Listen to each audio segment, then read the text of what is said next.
So far we've looked at scenarios where we compounded monthly, we compounded weekly, we compounded daily.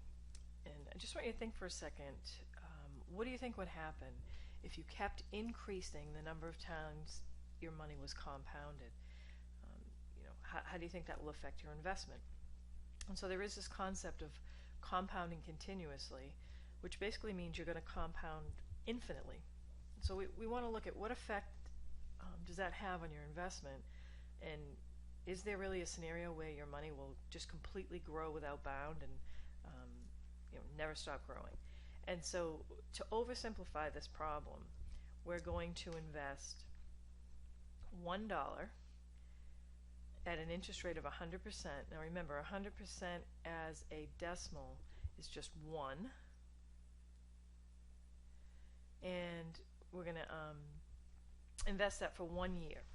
And so what happens is, so my principal is 1, my t is equal to 1, my r is equal to 1. So if we were using the compound interest formula, a equals p times 1 plus r over n to the nt, when we put in a 1 for p, and we put in a 1 for r, and we put in a 1 for t, that simplifies to this formula right here.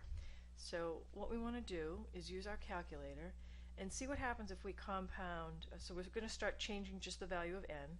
What if we compound annually, semi-annually, and we keep increasing the number of times we compound?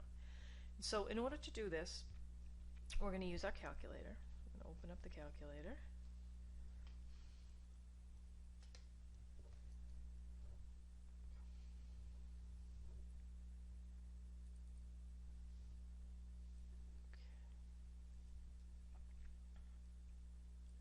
And I want to check a few things with you. The first thing is I'm going to have you go to second window, and we're going to basically be telling the computer how many times we want to compound, but we don't want to have to keep typing the equation in, so we're going to use a table. And so your window should look like this. Ignore table start.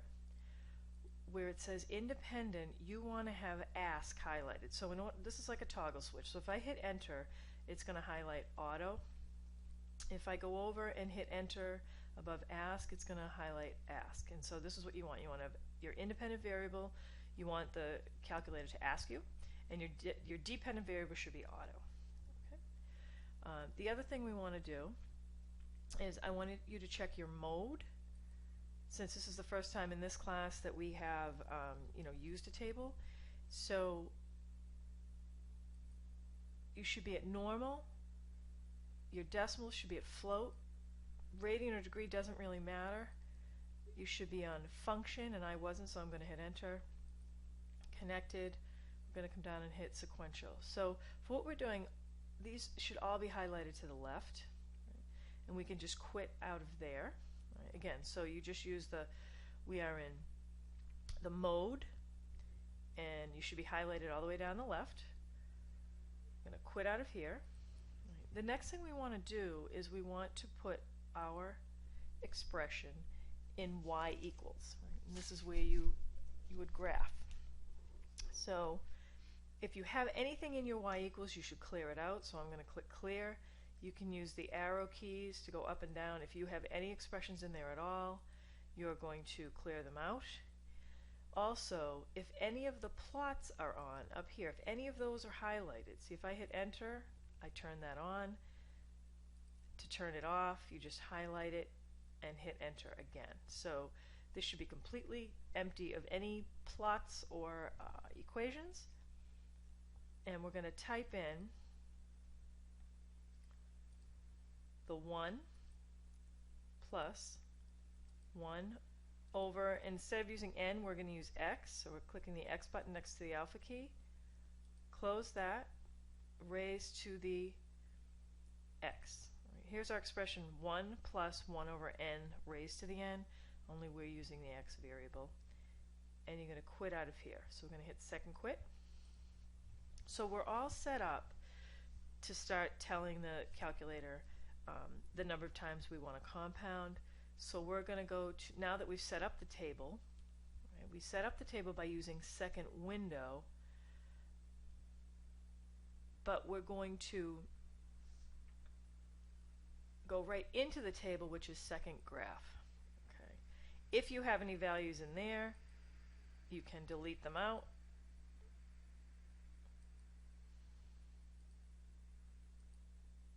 Delete, delete. Okay. So our x value is really the n, and the y value is the value of that expression, 1 plus 1 over n raised to the n. And so what happens to my money if I compound it annually or just once per year? For a year. All right. So if you have $1 at the beginning of a year and you just compound it once at 100% interest, at the end of the year you're going to have $2, which makes sense. You made 100% of your money, which is really like doubling your money. Now, if I compound that twice, I'm going to have $2.25. Compounding it quarterly, type in 4, I'm going to have around $2.44.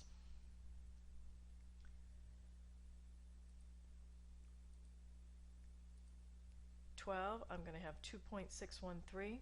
So as you're doing this on your paper, you should be filling in, it's hard for me to do it under the calculator here on the computer. I'm going to type my values in later, but you should be writing these values down in the column right here. Okay.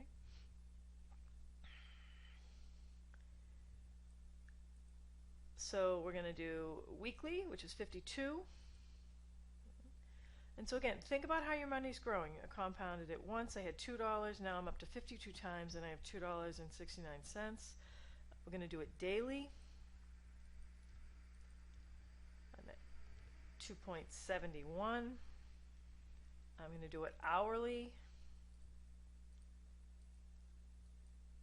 I'm at 2.7181. And now this form of the calculator can only handle so many values, so I'm going to continue on. I'm going to delete the values I've already used up here. You should have written those down. And I'm going to leave off, come down here, and we're going to compound each minute, which is 518,400 times. And you would think if you're compounding that many times, your money must be exploding. But let's hit that enter button. Not a whole lot of change from compounding hourly to each minute. And let's do one more. We'll compound each second, which is 31,104. Excuse me, 31,104,000.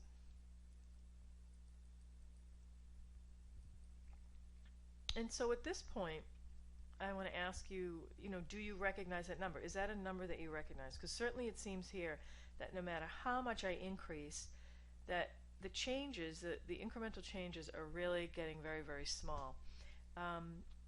Another feature of the calculator is that if you arrow over the number, now the columns here are so narrow that it doesn't show all the decimal places, it's only showing 4. But notice when you highlight a number and you look down here, it shows even more and more of the decimals. So this is 2.71828112. If I go up, this is 2.71827791. Okay. But we are definitely approaching a particular value. So I just want you to pause the video for a second and think of a number that could possibly be. Okay, I'm going to just slide this calculator out of the way for a second. And I'm going to type the values in. You should have all these written in. So these are all the values for the what the amount would be after increasing the number of times you compound it up until 31 million. And so the question was, do you recognize this number? Some of you may have seen it before, some of you may have not, but let's pull that calculator back again. We'll quit out of here and get back to the home screen. And I'm going to hit, and some of you may have recognized it, that this number is the number E. So I'm going to hit second and then right above the division sign, which is E, and hit enter. 2.71828 and this is 2.718,282. So what happens here is that even though you are compounding continuously, your money is only going to grow to a certain amount. And so that is what we call, it's a limit. There's a limiting factor here. And for this particular problem, the limit is the number E. And so this brings us to a new formula for compounding continuously, which we'll look at in the next video.